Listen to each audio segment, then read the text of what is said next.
Francis Bacon died in 1626.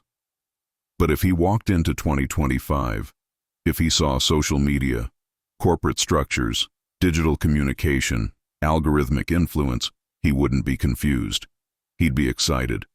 Because the tools have changed, but the principles of power remain exactly the same.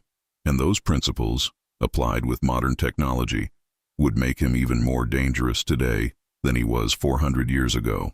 Most people think power dynamics have fundamentally changed, that the digital age created new rules, that social media democratized influence, that modern systems are too complex for old principles to apply.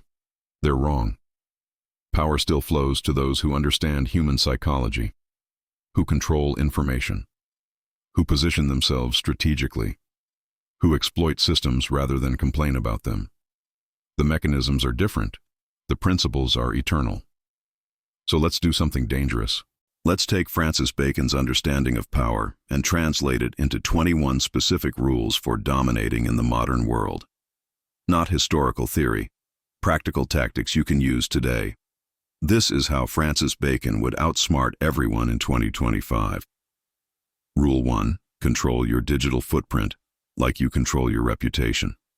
Bacon obsessed over his reputation because reputation was the primary information people had about him. Today, your digital footprint is your reputation amplified and permanent. Everything you post, every comment, every like, every photo, it's all data that shapes how you're perceived. And perception is still reality. Bacon would treat social media as performance art. Every post carefully crafted to project specific images. Every interaction strategic. He wouldn't overshare, wouldn't reveal weaknesses, wouldn't post emotional reactions. He'd create a curated version of himself that served his interests. Not fake necessarily, but strategic. Highlighting strengths, concealing vulnerabilities, controlling the narrative. The modern application: audit your entire online presence. What story does it tell? What image does it project? Does it serve your interests or undermine them? Then curate ruthlessly. Delete what hurts you. Emphasize what helps. Treat every digital interaction as permanent reputation management. Because it is. Rule 2. Master algorithmic thinking. Bacon understood systems, how they worked, what they rewarded, what they punished. Today, algorithms are systems with unprecedented power over information flow, attention, and influence. Bacon would study them obsessively. Not the technical details, but the behavioral principles. What do they reward? What gets amplified? What gets buried? He'd recognize that algorithmic systems respond to engagement. Controversy gets amplified. Strong emotions get shared. Simplified narratives spread faster than complex ones. Visual content outperforms text. Frequency matters. Timing matters. He'd engineer his content and behavior to exploit these patterns, not by accident or intuition, but through systematic testing and optimization. The tactical approach: treat algorithms as systems to exploit, not mysteries to fear. Test what works, note what gets amplified, engineer your content, your timing, your format to match what algorithms reward. Become someone algorithms promote rather than someone they bury. This is the modern version of understanding how power systems actually work. Rule 3. Information asymmetry is still the ultimate advantage. Bacon's greatest weapon was knowing things others didn't. Today, information is everywhere, but that makes strategic knowledge even more valuable. Not generic information everyone has access to, but specific insights others missed, patterns others don't see, connections others haven't made, analysis others can't do. In the modern context, information advantage comes from synthesis, not just collection. Everyone has access to raw data. Few can synthesize it into actionable intelligence. Bacon would use data analysis tools. He'd aggregate information from multiple sources. He'd identify patterns before they became obvious. He'd use information others had but didn't understand to make predictions and decisions that seemed prescient, but were actually just better analysis. The power move: develop superior analytical capability in domains that matter to your goals. Don't just consume information, synthesize it, find patterns, make connections, Develop insights others miss. Then use those insights strategically while keeping your analytical process private. Let people think you're lucky or intuitive when you're actually just better informed. Rule 4. Build platform independence. Bacon never relied on a single patron or position. He cultivated multiple relationships, multiple income streams, multiple paths to influence. Today, this principle is even more critical. Platforms change. Algorithms shift. Companies collapse. Jobs disappear. Depending on any single platform, employer, or system is vulnerability. Bacon would build presence across multiple platforms, multiple income sources, multiple professional identities, not scattered and unfocused, but strategically diversified. If one platform bans him, he has others. If one income stream dries up, he has alternatives.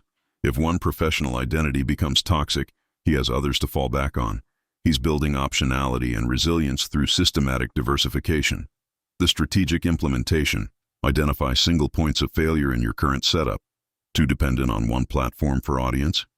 Build presence elsewhere. Too dependent on one employer for income? Develop side income. Too identified with one role? Develop alternative professional identities.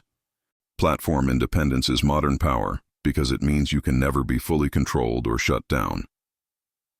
Rule 5. Weaponize attention. Bacon understood that what people pay attention to shapes what they think and do. Today, attention is the most valuable and scarce resource. Everyone is competing for it.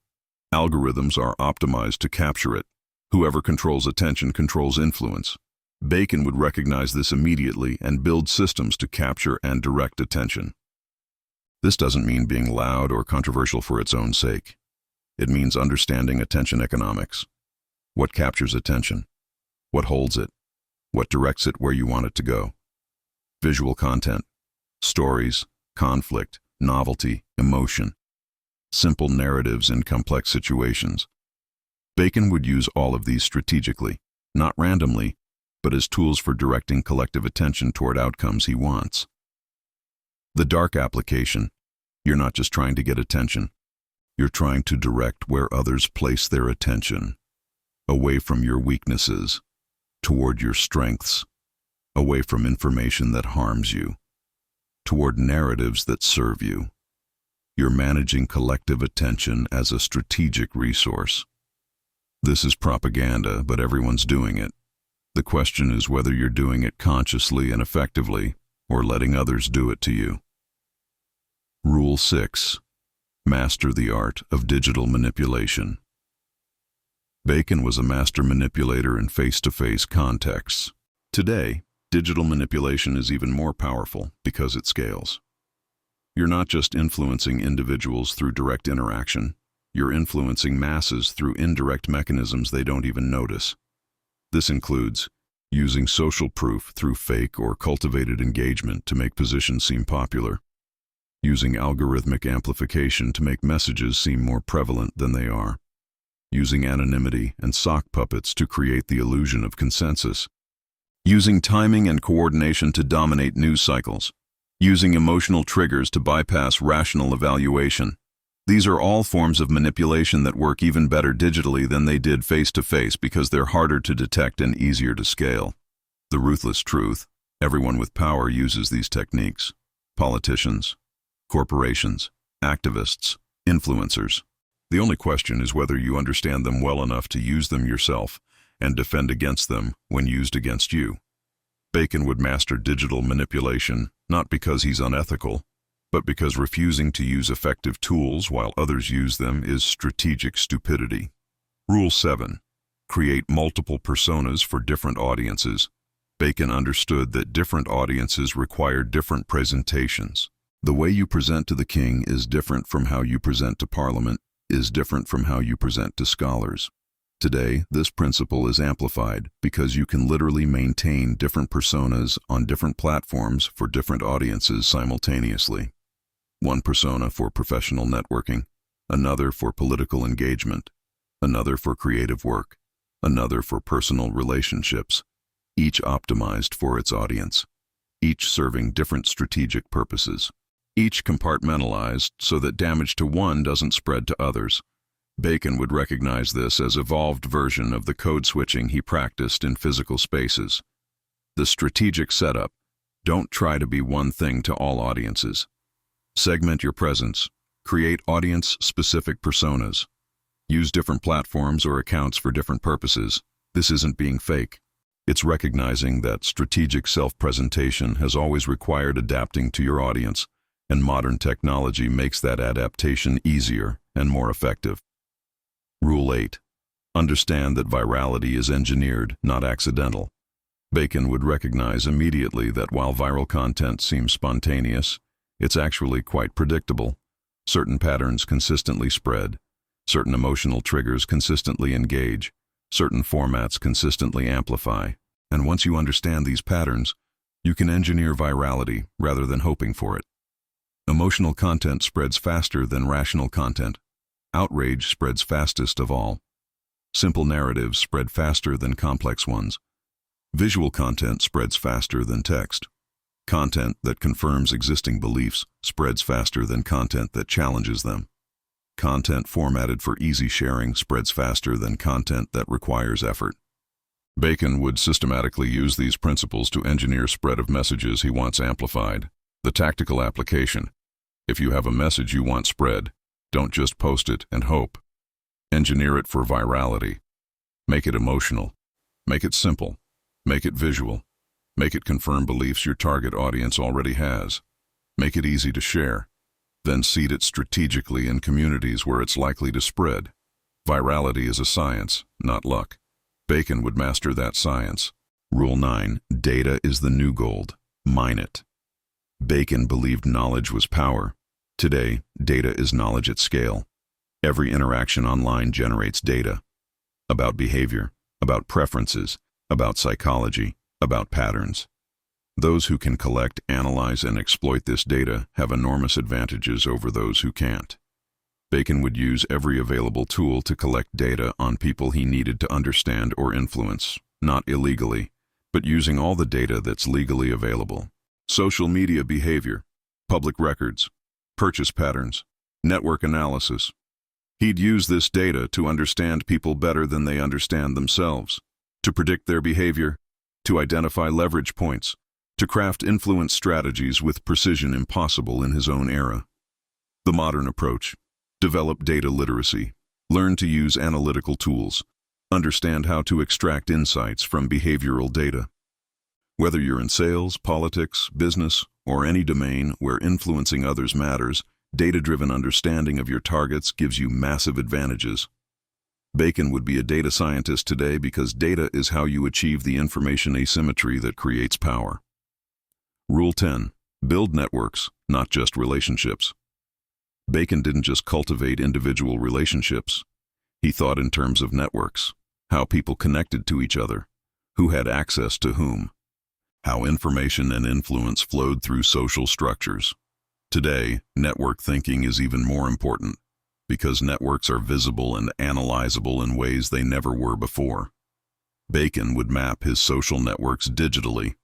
He'd identify central nodes, bridge people who connect different clusters, influencers who amplify messages, gatekeepers who control access. He'd position himself strategically within networks to maximize his reach and influence. He'd think about second and third degree connections, not just first degree. He'd build networks that give him options, access, and influence beyond what his individual relationships could provide. The power strategy: stop thinking about relationships as bilateral connections and start thinking about your position in networks. Who are you connected to? Who are they connected to? What information flows through your network? What influence pathways exist? How can you position yourself as a valuable node? Use network analysis tools. Map your networks, then optimize your position strategically. Rule 11. Master the psychology of trust in digital spaces.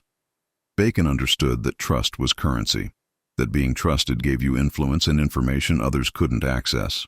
Today, trust works differently in digital spaces.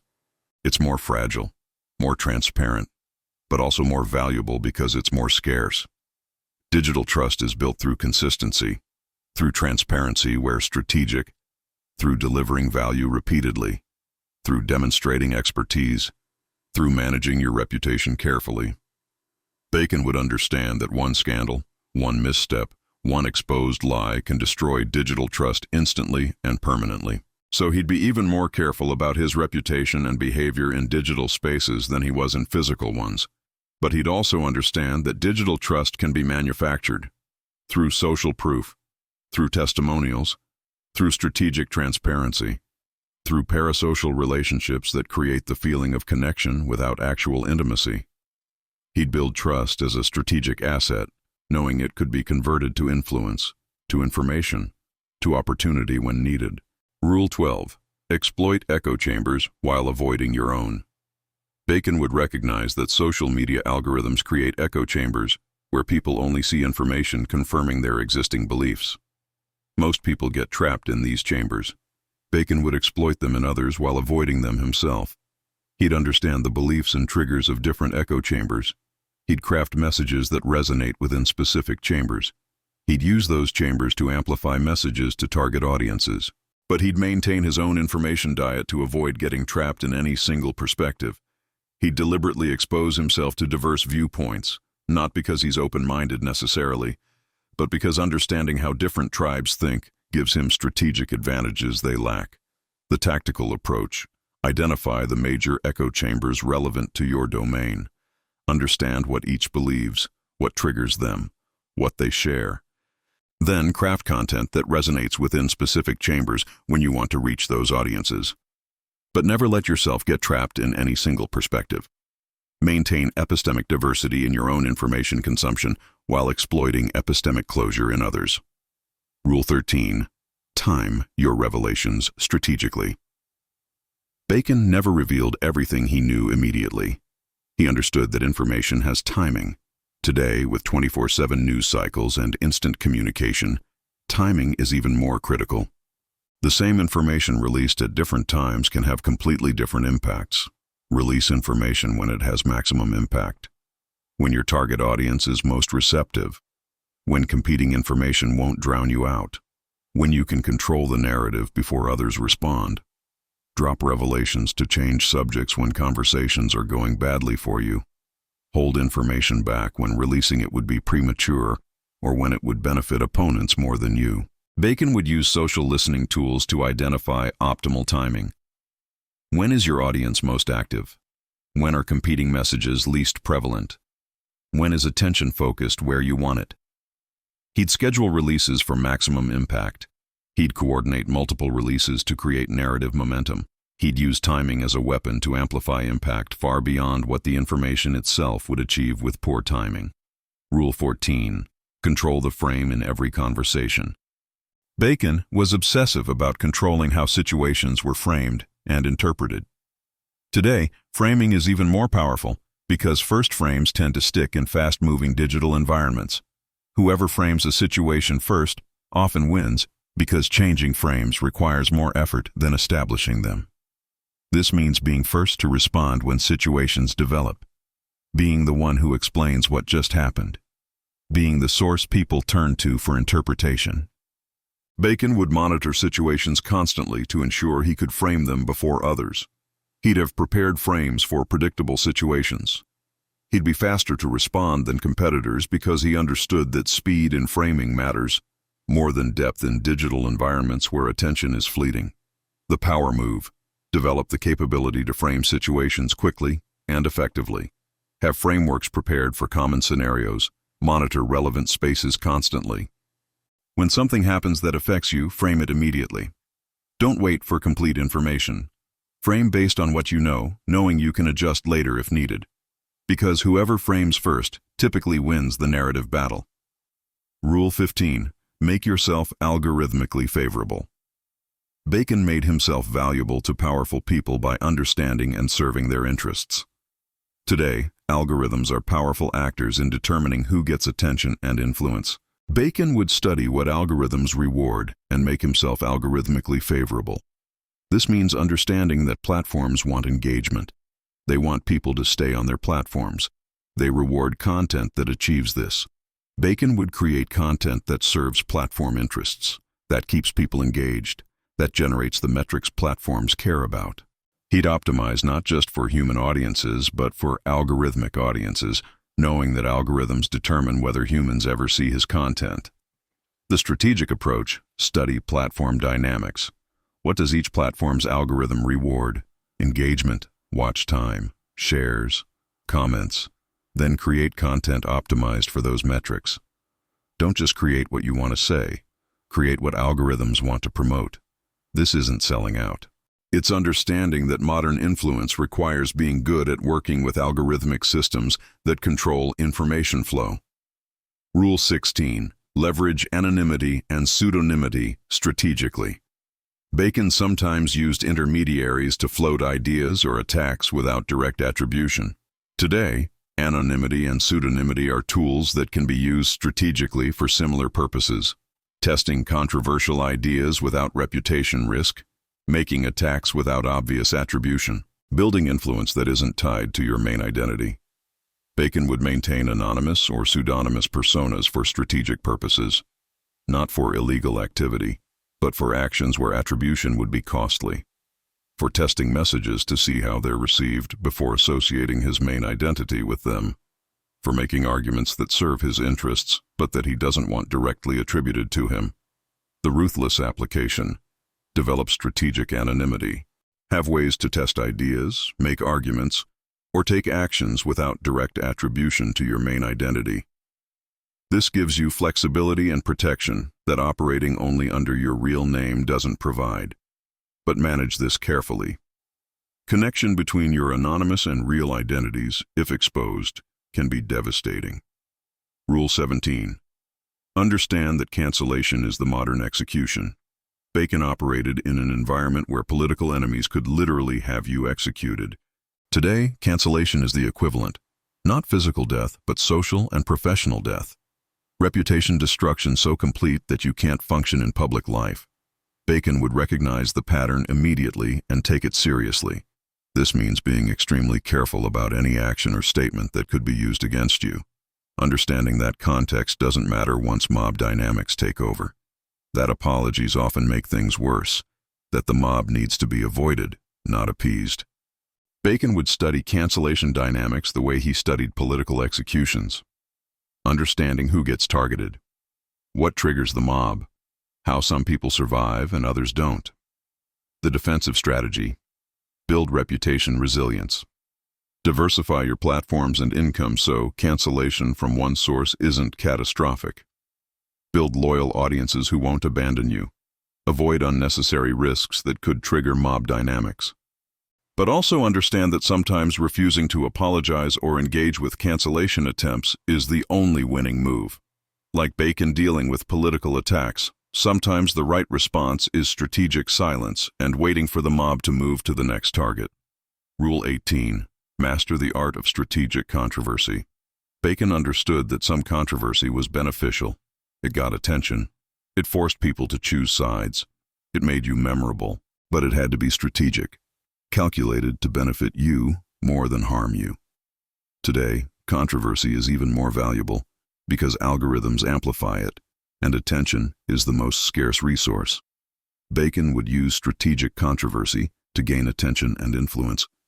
He'd take positions just controversial enough to be interesting, but not so controversial that they're career-ending.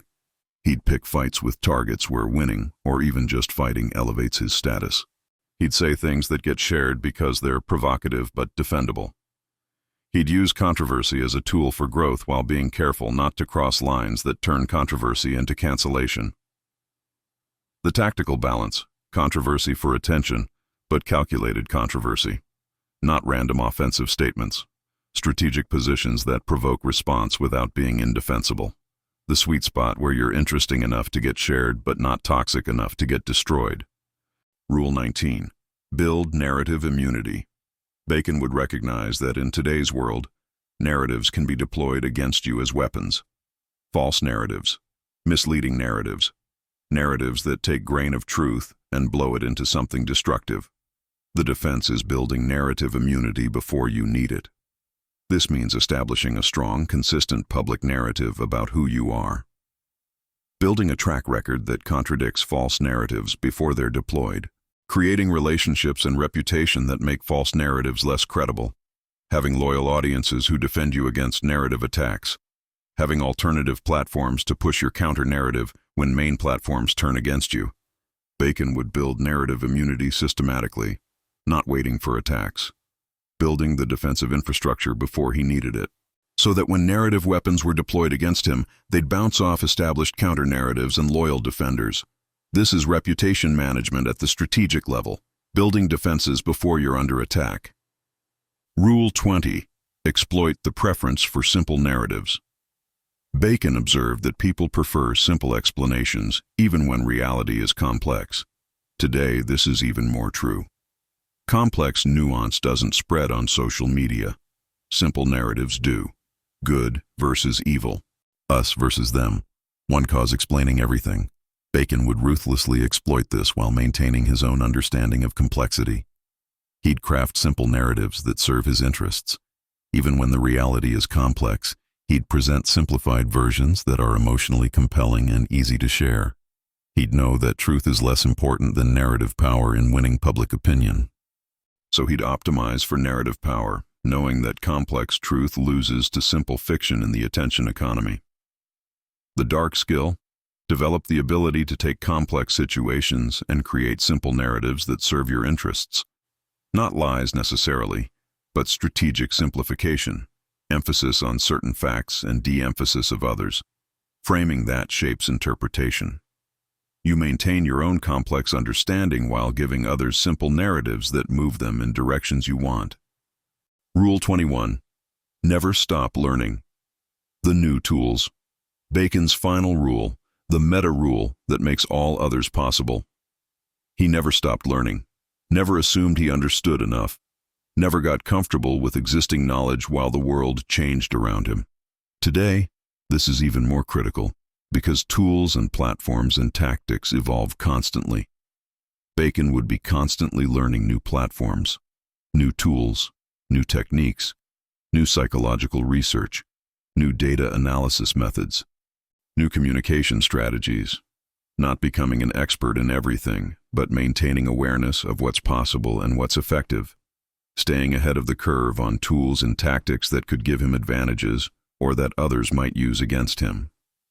The lifelong approach: treat power dynamics and influence tactics as a field of continuous study. Never assume you've mastered it.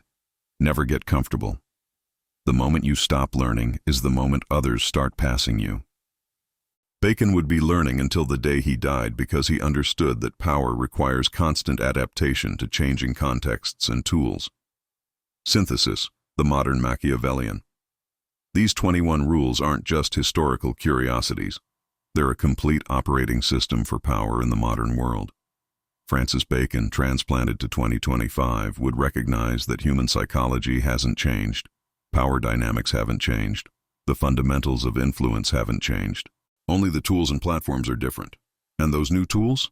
They'd make him even more effective. Because everything he did manually and slowly in the 1600s can be done faster, at larger scale, with more precision today. Information asymmetry through data analysis. Reputation management through digital curation. Network positioning through social media. Influence through algorithmic optimization. Every principle he used is amplified by modern technology. This makes the modern world more amenable to Baconian power tactics, not less. Yes, there are new risks: cancel culture, digital permanence, viral exposure. But there are also new opportunities that dwarf anything available in his era. The ability to influence millions with a single post, to build audiences without institutional gatekeepers, to analyze human behavior at scale, to test influence tactics in real time, to build power independent of traditional hierarchical structures. Francis Bacon would thrive in 2025, not because he'd have better intentions than he did in 1626, but because he'd understand that the principles of power are eternal, while the tools for applying them have become exponentially more effective.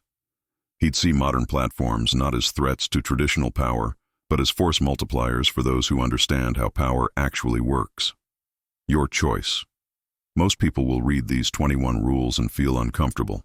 They'll think this is too manipulative, too calculated, too dark, too cynical about human nature and power dynamics. And they'll go back to operating naively in systems they don't understand, wondering why others seem to succeed while they struggle. But some people will recognize these rules as descriptions of how the world actually works, how power actually flows, how influence actually functions. They'll see these not as instructions to become evil, but as realistic assessment of the game being played around them every day. And they'll make a choice to either play effectively or be played by others who understand the rules better. Francis Bacon didn't invent power dynamics. He just understood them better than most and was willing to operate based on that understanding. These 21 rules are his principles, translated for a world he never saw but would immediately recognize. Because power is power. Influence is influence. Human psychology is human psychology. Only the tools change. The principles are eternal. The world is playing these games whether you participate consciously or not. The algorithms are running. The manipulation is happening. The power is flowing to those who understand these dynamics. The only question is whether you'll understand them well enough to compete, or whether you'll stay naive while others who've internalized these rules outmaneuver you at every turn. Francis Bacon would tell you, the world doesn't reward the naive.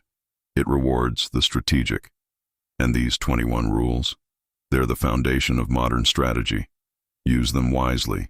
Use them ethically where you can, but above all, use them consciously. Because refusing to use them while others do is the fastest way to ensure your own irrelevance and defeat.